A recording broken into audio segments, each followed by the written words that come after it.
Oh boy, this is going to be funny now, isn't it?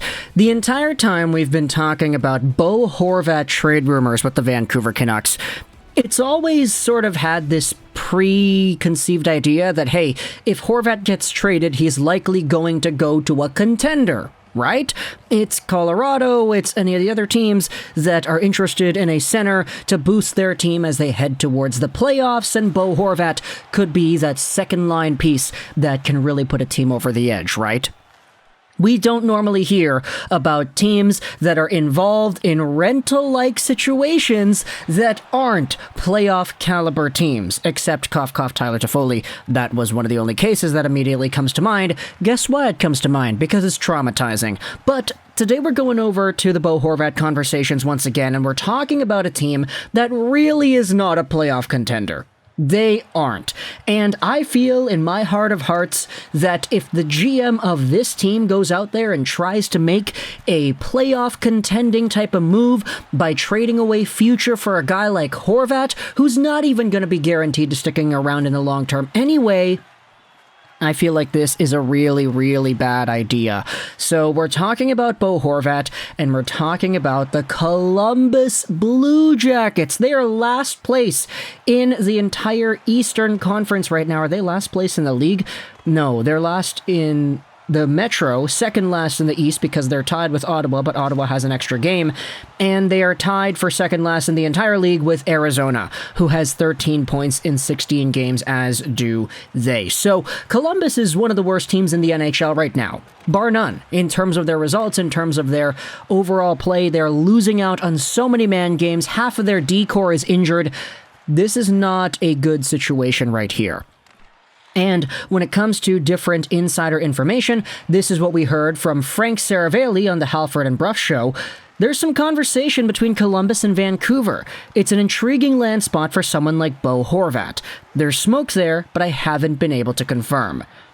Okay, so Saravalli says that he has not been able to confirm any of the Columbus Bo Horvat talk. Guess what happened the next day? Elliot Friedman on the 32 Thoughts podcast says this: I heard some rumors about Columbus, and that makes a lot of sense. Columbus could really use a center. There also was an idea going around with this entire Horvat thing that said that if Horvat goes over to Columbus, the Blue Jackets would want an extension attached to whatever trade, so it would make sense from their perspective, right? Like, you're not going to trade away whatever assets Vancouver wants, which in this case should be futures, prospects, picks, etc., for a guy that's only going to be on your team for like a few months. That's not really all too great, and in fact, getting a long-term extension for a guy like Horvat might be pretty nice if you have Johnny Gaudreau also locked up long-term. We know Laine is there. Having Gaudreau, Laine, and Horvat as a line actually does sound pretty good. The goal-scoring capabilities on that actually seem very competent, but of course you know how hard it is for one line to carry an entire hockey team. But either way, Bo Horvat going over to a team like Columbus is something that I don't really know if he himself would actually be pretty okay with. You know, the entire sentiment with Vancouver so far. They've been bad. They've made the playoffs twice, and they had one fluke run where they were a bubble team, and they ended up making it to the second round. Bo Horvat has not been a part of much success in this city. And going over to a team like Columbus, who is also at the bottom of the barrel contending for Connor Bedard, it doesn't look like in the short term he would have that same level of success either. I feel like in order for this to actually be beneficial for Bo, because you know he's been in a losing market his entire career pretty much, is if he goes over to Columbus and they say, screw it, here's $8.5–9 million a season. You'll make more than Miller. Here you go. You're on pace for, what is he on pace for? Let's pull up the Elite Prospects page because for some reason I did not have that up. But the guy's on pace for like 60, 70 goals on the season. 64 goals and 91 points in 82 games played. That's his current point projection right here. If Bo Horvat goes over to Columbus and gets the bag, I don't know if he himself would necessarily care all too much about being on a losing team again. But of course, if it were up to him, he'd probably want to get whatever opportunity is in the playoffs, get the bag in the free agency market because, you know, teams love to overpay for free agents, and if he's lucky, he could do that contract signing with a Stanley Cup ring on his finger, right? But Columbus, they're not going to do that right away, and in fact, I feel like a trade like this would even set them back, too, because Sure, they'll get way better in the short term, but at the end of the day, that ruins their draft odds at getting Connor Bedard. They're going down the draft with a guy like Horvat because he can win you games with the amount of goals that he scores. And whatever prospect you give up, maybe a Kent Johnson, or maybe a right defenseman like David Jiricek. Okay, maybe he's a little bit too ambitious, not him. Maybe a Corson Ceulemans or a left-handed defenseman like Denton Mateychuk. There are some really good defensive prospects that the Blue Jackets have in their system, and if any of them go to Vancouver with a first or something, then hey, sign me up. I like the sound of that a lot. It would signal the ultimate change in direction for Vancouver if they did trade away Bo Horvat. It's just very interesting that a bottom feeder team is being discussed as one of the options here.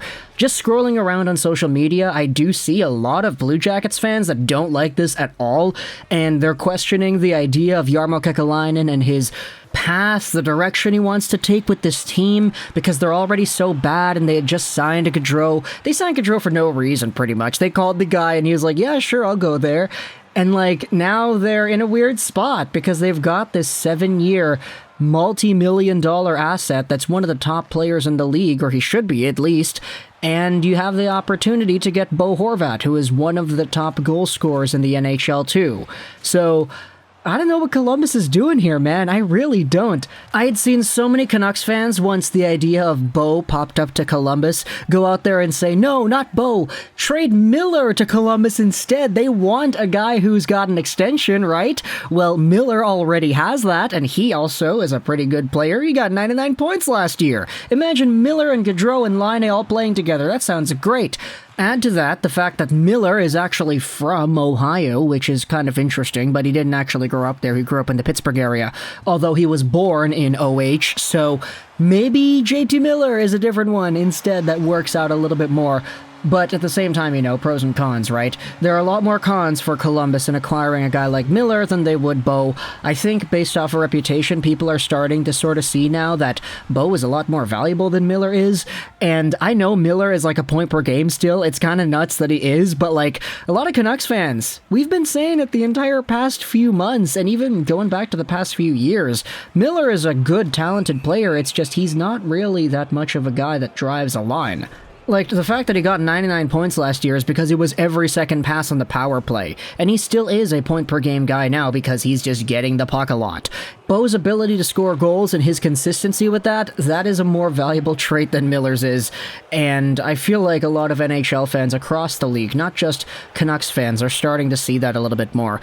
So, just from my perspective, if you're Columbus, you're going out there and you're talking about Horvat and Horvat only. Not only is he younger, but he also is a bit better at scoring goals. He has a little bit more pace than Miller does, and I mean, they're both talented enough to justify making a trade for them. It's just Miller is signed on for a very long time, and he's going to be probably aging out of that contract sooner rather than later. For Bo, at the very least, he's coming into his own right now, so I would think for all the Canucks fans going out there saying, hey, Miller, no, get Miller over there to Columbus instead. There's a reason why we want Miller to go. It's because Bo's the captain, and a lot of people have a lot of sentimental value and feelings towards Bo, so seeing him go would definitely suck, but at the very least, if they get a haul for him, first-round picks, prospects, David Jiricek, for example, then, hey, be my guest. Also, if it's Bo going over to Columbus for the Columbus first in this year's draft, then sign me up even more. Even if it's just like, I don't know, Corson Ceulemans and the Columbus first in 2023. That first-round pick is probably going to be somewhere in the top 6, so at the very least, give Vancouver another shot at getting first overall. That's what I want to see there, baby. And if it doesn't work, they get second and third or whatever, then hey, at the very least you got Mishkov and Fantilli. That's good enough to make up for one Bo Horvat. So, I don't know, you can talk to the cons on your thoughts about Bo heading over to Columbus and the idea there brought up by Sarah Bailey as well as Elliot Friedman. I hope you enjoyed this British Rolls 99, and bye.